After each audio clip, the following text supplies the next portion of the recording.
सवाल बोलो। X cube plus 9x² plus 20x plus 12। ठीक है जी। इसको क्या करना है तुम लोगों को, ज्ञात करना है, इसके शून्य ज्ञात करना है। क्या ज्ञात करना है? शून्य। तो देखो इसको जब भी शून्य ज्ञात करने के लिए बोलेगा ना तो इसको मान लेना एफ एक्स बराबर, किसके बराबर है? एफ एक्स बराबर, ये कौन सा नंबर का सवाल तुम लोगों का? चौथा है।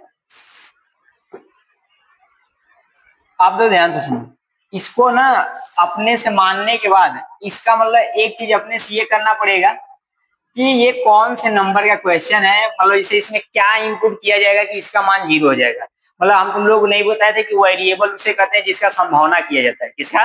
जिसका संभावना किया जाता है उसे वेरिएबल कहते हैं। बोल सकते हो, कोई दिक्कत नहीं ना।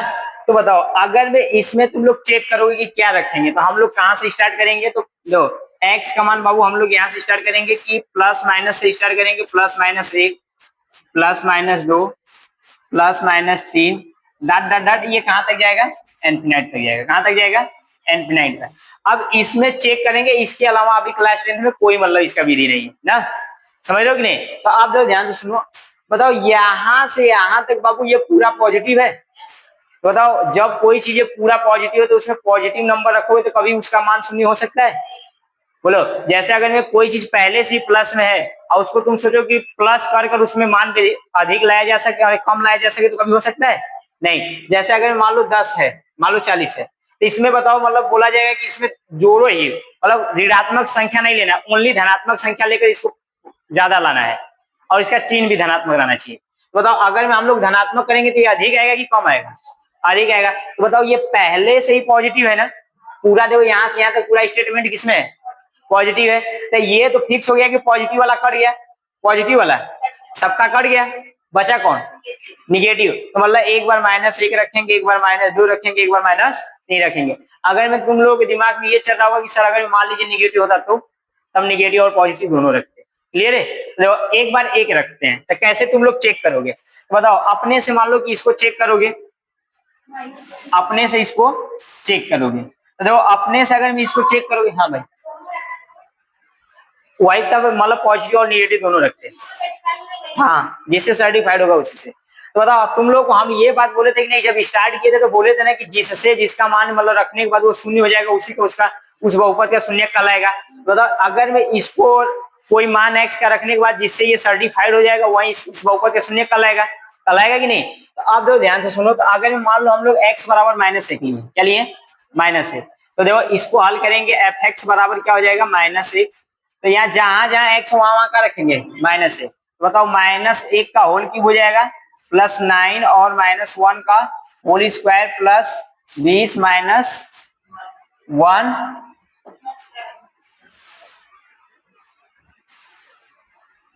प्लस क्या हो जाएगा तुम्हारा 12। कोई दिक्कत नहीं। अब जो इसको सॉल्व करोगे तो बाबू क्या आ जाएगा? बताओ कोई संख्या ऋणात्मक हो उसका घात विषम संख्या हो तो हमेशा वो ऋणात्मक आएगी। ये बताओ 1 का गुणा 3 बार करो या 4 बार करो, जैसे -1 गुणे -1 गुणे -1। बताओ माइनस माइनस से गुणा करो क्या आएगा? +1 आएगा। बट इधर क्या बचा है?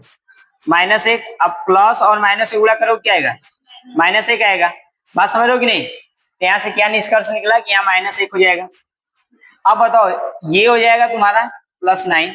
बताओ -1 गुणे -1 स्क्वायर लिखा है तो उसको 2 बार लिखोगे।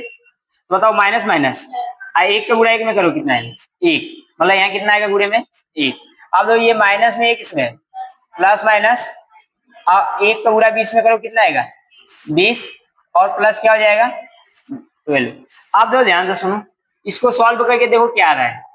तो बताओ ये हो जाएगा -1 और ये हो जाएगा 9 और ये हो जाएगा -20 और ये हो जाएगा +12। कोई दिक्कत? थोड़ा सा बस बाबू खोलना है, उसको बंद कर दो, जल्दी आओ जी। ठीक है, आप तो ध्यान से सुनो, यहां से बताओ इसको और इसको एड बाबू करोगे तो कितना आएगा? तो बताओ -1 और माइनस इसको करोगे तो -21 हो जाएगा और इधर पॉजिटिव 21 हो जाएगा। बोलो, नहीं समझ पा रहे हो? दो ध्यान से सुनो, दो ये प्लस में ये किसमें है? प्लस प्लस जोड़ोगे तो प्लस वाला चिन्ह लगेगा तो बताओ 12 9 21 हो जाएगा। जो -1 -20 कितना हो जाएगा? -21 कितना हो जाएगा? बताओ प्लस माइनस क्या हो गया? ये हो जाएगा 0। बताओ f-1 बराबर कितना है? 0। आप देखो इसको तुम लोग क्या देखोगे?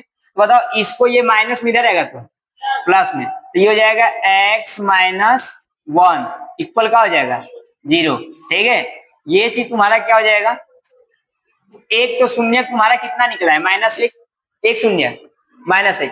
अब ये जो आया है x-1 ना, बताओ इधर माइनस इधर आएगा तो प्लस।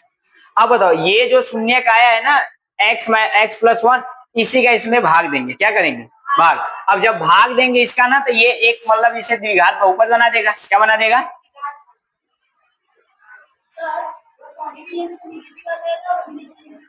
हाँ,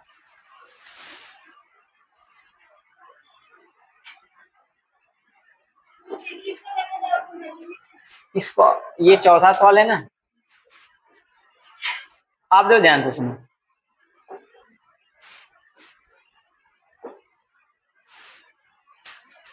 यहां से तुम क्या करोगे कि बताओ, अगर मान लो कोई संख्या है 2 का भाग दे रहे हो, मान लो 8 में, कितना में दे रहे हो? 8 में, तो कितना बार में जाएगा? 4। ये कितना आ जाएगा? ये कट गया। तो बताओ अगर मैं इसका इसमें भाग दिए हो, मतलब कितना बार पहाड़ा पड़े हो, तो इसी के बराबर आया कि नहीं? 8 के बराबर आया है ना। तो बताओ इन दोनों को गुणा करेंगे तो 8 के बराबर नहीं हो जाएगा? 2 गुणे 4 लिख सकते हो कि नहीं? अच्छा ठीक है, तो ये चीज का उपयोग करेंगे। देखना, तो जो x+1 आएगा बाबू, x+1 जो आएगा, जो त्रिघात बहुपद रहेगा उसी में भाग दे देना। क्या दे देना? भाग। तो बताओ क्या है? x³ + 9x² + 20x + 12। कोई दिक्कत नहीं है। अब तो ध्यान से सुनना, इसमें भाग करने का एक ही चीज तुम लोगों का है, ऑप्शन।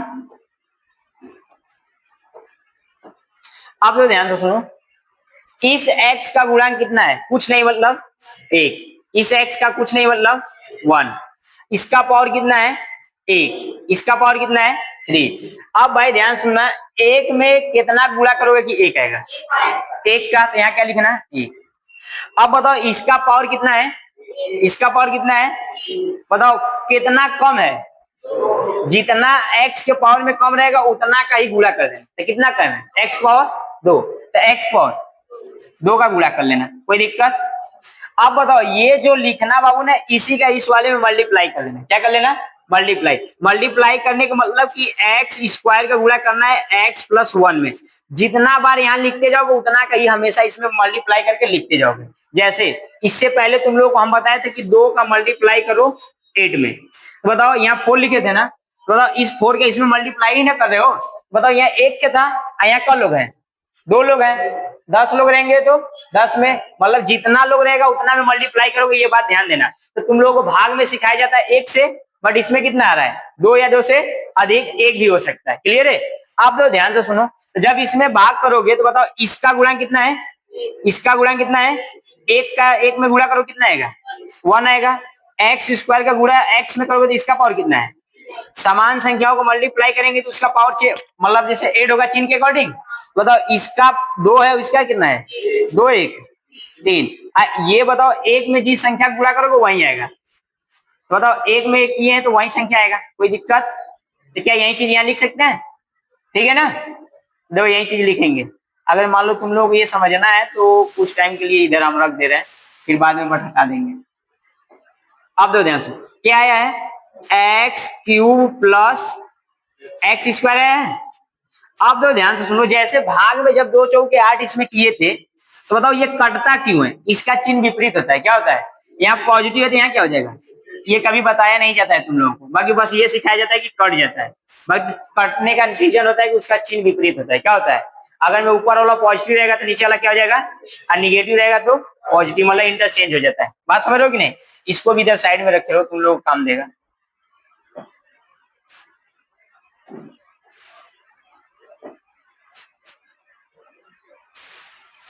समझने के लिए। आप दो ध्यान से सुनो, तो बताओ ये पॉजिटिव है तो क्या हो जाएगा? ये पॉजिटिव है तो क्या हो जाएगा? इसका मतलब ये हो गया ना कि जो नीचे वाला लिखोगे ना, इस वाले चिन्ह से मतलब ऊपर कुछ भी रहेगा उससे मतलब नहीं है। बताओ जो तुम लोगों का टाइम बीत गया उस टाइम के बीच में कुछ कर सकते हो? जो टाइम प्रेजेंट में उसी में ना कुछ कर सकते हो। वैसे ही बाबू मतलब इसमें है ना कि जो नीचे वाला टाइम जो तुम्हारा चल रहा है, मतलब इसमें जो चिन्ह दिख रहा है नीचे वाला, उससे तुम लोगों का मतलब रहेगा। तो नीचे क्या दिख रहा है? ये निगेटिव है। ऊपर क्या है? देखो समान नंबर और चिन्ह विपरीत रहेगा तो वो चीजें क्या हो जाएंगी? कट जाएंगी। जैसे 10 रुपया लियो, 10 रुपया खा गए, तो मतलब खत्म ना हो गया, उसी का मतलब होता है कटना। उसी का मतलब क्या होता है? कटना। बात समझ रहे हो कि नहीं? कितना यार पसीने वाला। दो ध्यान से सुनो। अब बताओ ये कट जाएगा, क्या होगा? ये जब कटेगा, कट गया। अब बताओ ऊपर प्लस में, नीचे किस में? तो बताओ घटेगा या जुड़ेगा? तो जब भी अगर प्लस और माइनस का कॉम्बिनेशन रहेगा तो घटेगा। क्या होगा? घटेगा। और चिन्ह किसका लगेगा? जो बड़ा रहेगा उसका। बताओ ऊपर किसमें है, नीचे किसमें है? नीचे कितना लिखा है, ऊपर कितना लिखा है? बात समझ रहे हो कि नहीं?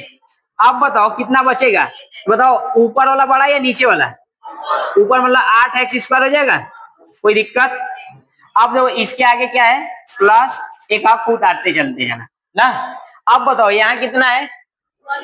फिर जैसे जो चीज यहाँ से स्टार्ट किया तो वही रिपीटेशन फिर से करोगे। यहाँ कितना है? यहाँ कितना है? 1 में कितना का मल्टीप्लाई करोगे कि 8 आएगा? मतलब 1 में कितना गुणा करोगे कि 8 आएगा? 8 का। बताओ यहाँ कोई चिन्ह लेगा, मतलब प्लस है, यहाँ भी क्या लगाओगे? प्लस। अब यहाँ क्या लग जाएगा? 8। अब बताओ इसका पावर कितना है? इसका पावर कितना है? कितना कम है? तो x की पावर। कोई दिक्कत नहीं। कुछ लोग मतलब इसमें ज्ञान तुम लोग देंगे कि एक नहीं लिखा जाता तो एक क्यों लिख रहे हैं, वो तुम लोग समझाने के लिए लिख रहे हैं, वो लिखा नहीं जाता है। मतलब जिस संख्याओं के आगे और पावर में कुछ नहीं लिखा रहता है उसका मतलब क्या पावर रहता है? एक। मतलब जिस संख्या के आगे, मतलब आगे का मतलब होता है कोफिशिएंट और ऊपर का मतलब होता है पावर। जिन संख्याओं के आगे मतलब जैसे कि कोफिशिएंट और पावर कुछ नहीं रहता है, मतलब उसका मतलब एक होता है। क्या होता है? एक। कुछ कुछ लोग अभी ज्ञानी इसमें कमेंट करेंगे, देखना ध्यान से। आप दो ध्यान से सुनो। आप बताओ इसका इसमें बाबू मल्टीप्लाई करोगे तो बताओ 8x का मल्टीप्लाई किसमें करना है? इसमें। तो x + 1 में 8 एकम 8, x पावर 1, x पावर 1 कितना हो जाएगा? x पावर 1 में गुणा करोगे तो वही संख्या आएगा। कोई दिक्कत नहीं, यही चीजें लिख देंगे।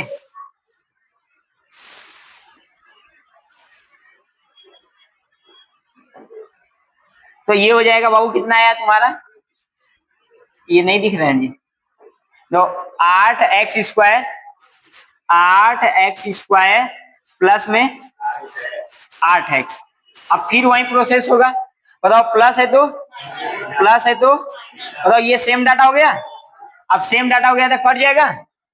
अब बताओ कटेगा तो मतलब इसका ये हो जाएगा कि ये कट गया। अब बताओ ऊपर किसमें पॉजिटिव है, नीचे क्या है? ऊपर देखो x है, ये भी x है। बताओ देखो पावर सेम होना चाहिए और बेस भी सेम होना चाहिए। तो ऊपर 1 है तो नीचे भी 1 है, नीचे x है तो ऊपर भी x है।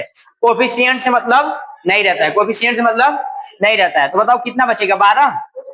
कितना बचेगा? तो ये हो जाएगा 12x। बचा क्या है तुम्हारा?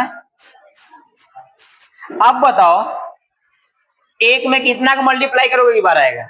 12 का इसके आगे क्या लगा है? तो क्या लगाओगे? प्लस। ये हो जाएगा 12। तो ये हो जाएगा तुम्हारा बाबू 12। इसमें गुणा करोगे तो देखो 12 एक कम 12, यहाँ x है तो क्या आ जाएगा? x। फिर ये प्लस है, प्लस 1 में गुणा करोगे तो क्या आएगा? 12। कोई दिक्कत नहीं। अब बताओ ये चीजें सेम टू सेम, देखो ये प्लस में तो किस में जाएगा? प्लस में तो किस में जाएगा? सेम टू सेम चीजें कट जाएंगी। इसका कितना हो गया रिमाइंडर? इसी को तो बोलते हैं शेषफल, इंग्लिश में रिमाइंडर बोला चला। तो शेषफल क्या आ गया?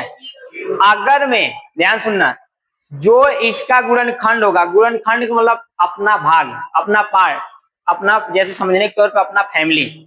अगर में इसका फैमिली मतलब इसका परिवार या इसका गुणनखंड नहीं होता तो मतलब इससे इसका कटता नहीं, मतलब रिमाइंडर कुछ ना कुछ बचता है। मतलब जिससे भाग देने के बाद जो चीजें पूरा कट जाएगा मतलब उसका वो एक गुणनखंड कहलाएगा। क्या कहलाएगा? तो एक गुणनखंड x+1, क्योंकि हम लोग यहाँ पहले से चेक कर लिए थे ना। अब देखो ध्यान से सुनो। बताओ इन दोनों का गुणा करेंगे तो सेम टू सेम डाटा आएगा कि नहीं?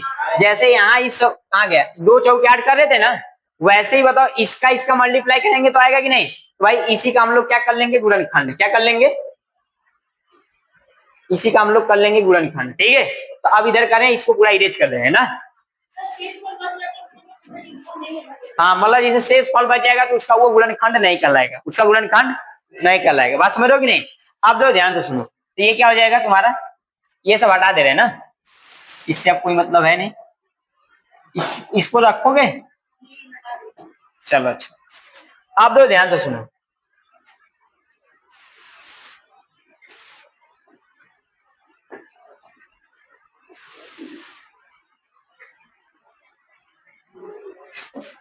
अब दो क्या आया है तुम्हारा, तो लिखना का एक्स स्क्वायर प्लस 8x+12, ठीक है जी। अब इसका तुम लोग क्या कर लेना, गुणनखंड कर लेना। क्या कर लेना, जब गुणनखंड करोगे तो क्या आएगा तुम्हारा, इसके जब भी शून्य निकालना ही रहेगा तो क्या करोगे, बराबर 0। अब बताओ 12 का गुणा इसके आगे करोगे कितना आएगा, 12। 12 को ऐसे दो भागों में बांटो, जो जोड़ने घटाने में क्या आना चाहिए, बीच वाला आना चाहिए। क्या आना चाहिए, तो बीच में क्या लिखा है, तो क्या लिखोगे 8। तो देखो 12 का लसा लोगे, तो 12 का लसा लोगे तो 2 से तो 6 हो जाएगा, 3 से सॉरी यार 2 से ही काट लो, 3 हो जाएगा, 3 से काटोगे तो 1। बताओ 2 दूनी के 4 3 7, बीच में क्या है 3 दूनी के 6 2, तो मतलब इसका गुणनखंड क्या बचा बना,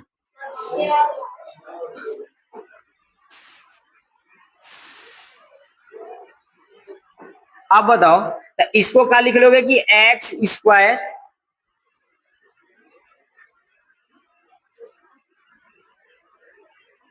+6x+2x+12 इक्वल क्या हो जाएगा। बताओ इन दोनों में से क्या कॉमन है, x, क्या कॉमन है x, तो ये बचेगा क्या 6।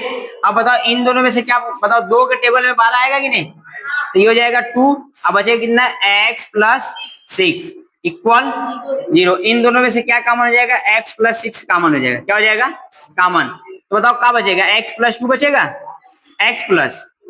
बात समझ रहे हो कि नहीं, नहीं समझ में आएगा तो बोलना, हम गुणनखंड भी बता देंगे बढ़िया से। बताओ एक बार x+6 इक्वल का लोगे 0, और एक बार तुम लोग ले लोगे x+2 इक्वल का लोगे 0। आप दो ध्यान से सुनो,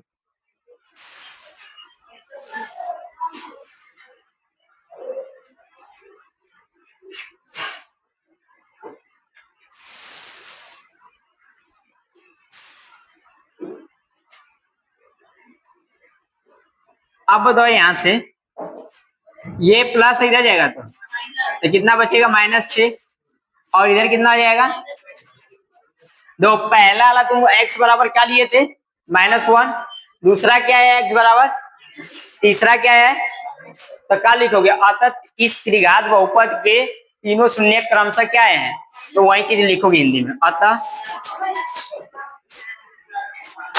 त्रिघात बहुपद के